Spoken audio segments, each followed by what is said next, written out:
Welcome to the Research Like a Pro with DNA question and answer series. Today I'm talking about how to use Airtable AI to write paragraphs for your genealogy research report. This is my Airtable base for this session of the study group, and I was researching John Robert Dyer to try to find his parents, and this is a subsequent phase of research. I've been working on this for several years. And for this session, I reviewed some of the records of John Robert Dyer's life and also found records for some of his fan club, other people with the Dyer surname, and reviewed results from the Y-DNA Surname Project.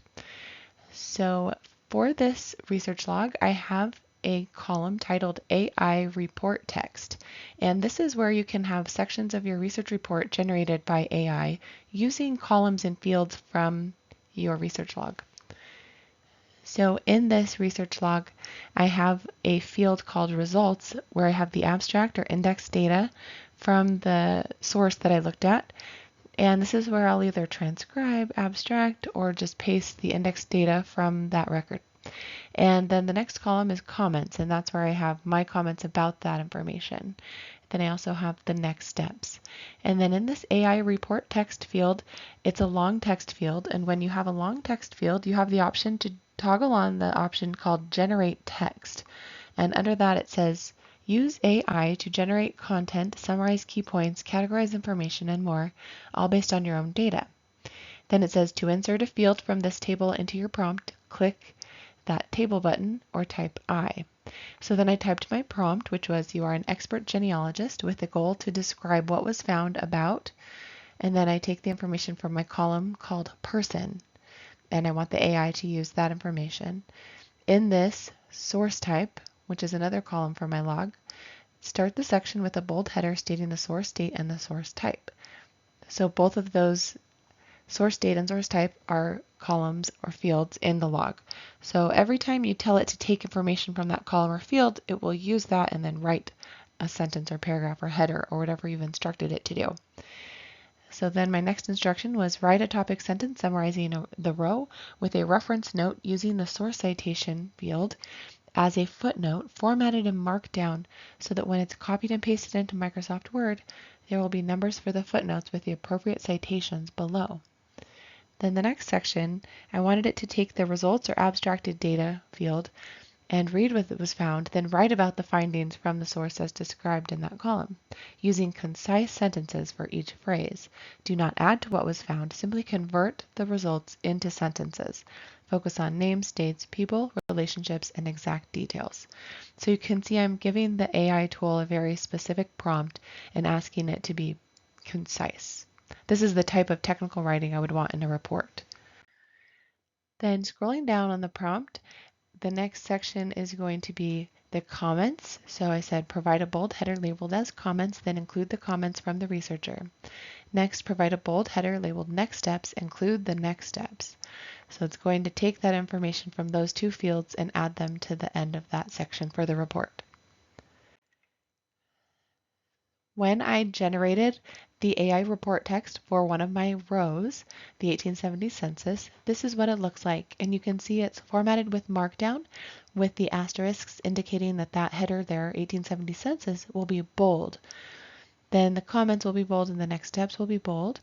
And the footnote is formatted in Markdown. As you can see at the end of the first paragraph, there's square brackets with a caret and a 1 indicating that it will create a footnote.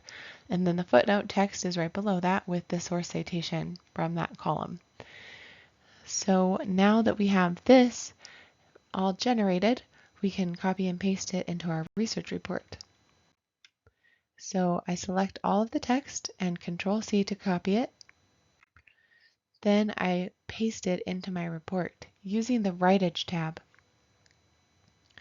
The Right Edge tab allows you to paste Markdown and preserve the formatting.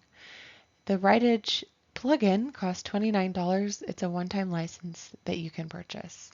Then you install it and it's part of the ribbon on your Microsoft Word. Let's do this again with the next row. The next row after the 1870 census is an 1877 deed for John Robert Dyer and his wife and his son Augustus to another one of his sons, Richard F. Dyer, and their probably doing this because John Robert Dyer was sick and he was probably going to pass away soon, and he did a couple years later.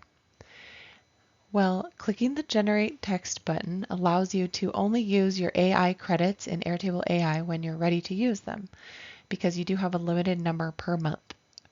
If you're just doing a preview of the AI tools, it's 300 credits per month if you're on a paying plan. If you're on a free plan, you can't use the AI tools on Airtable. If you have purchased the AI add-on in addition to your paid plan, then you will be able to have up to 3,500 credits per month. So I clicked generate, and then it started generating. It takes about 15 to 20 seconds for it to generate based on my prompt. And then when it was done, this is what it looked like. You can double click on that cell to expand it and copy and paste it. And so I expanded that cell, and then I selected the text and Control-C to copy. So I'm on the right edge tab of Word, and I click Paste Markdown. And now that information is added here with a footnote already automatically numbered along with the rest of the footnotes. And then I can change the heading style to be what I like it to be, heading 2. The next row for the report is the 1840 census for Ephraim Dyer in Madison County, Kentucky. Ephraim Dyer lived in Hawkins County in 1830, and that's where John Robert Dyer lived in 1830. So I wanted to examine Ephraim Dyer going forward in time to see if he could be a brother or some sort of relative, maybe trace his descendants forward in time for DNA testing. Well, the 1840 census had his household listed there, and his age was probably that 40 through 49-year-old male, and there were a couple children in the household, a boy and 2 girls. And the comments field, you can see I wrote trace Ephraim and this family forward in time, 1850 census, tax records in Madison County. And I left a comma there and I didn't finish my next steps. So let's see how the AI report text field worked with that. Did it leave it unfinished, or did the AI large language model finish the sentence and smooth out the text and make it ready for the report? I expanded the cell for the AI report text for that 1840 census and scrolled down, and I can see that the next steps section was fixed up. It says, to further trace Ephraim Dyer and his family, it would be beneficial to examine the 1850 census records and tax records in Madison County, Kentucky, to observe any changes or contributions in the family composition, residency, and occupations. So instead of leaving a comma in an unfinished sentence, the large language model that was accessed fixed this up and made it better by predicting what would probably come next, and it did a pretty good job. So the takeaways from this are that writing with AI from Airtable can increase your efficiency. Just remember to provide detailed prompts with specific instructions telling the tool exactly what you want it to do and how to do it. As you're researching, it's important that you have thoughtfully filled out your Airtable research log with data transcriptions or abstracts in your results column, and another column for your own comments, and then ideas for next steps. These are all common things that you'll talk about in your report, so if you put them into your research log the first time you look at the record, it can reduce the amount of times you have to think about this record. Then, of course, anytime you're using an AI tool, it's very important to fact check, to review the information that was generated, to make sure it's preserving your unique style and voice, and that it hasn't added any hallucinations to the data. Overall, I think this AI tool from Airtable can increase our efficiency and reduce our need for revisiting information that we've already analyzed during our research phase. I hope this helps you to become more efficient.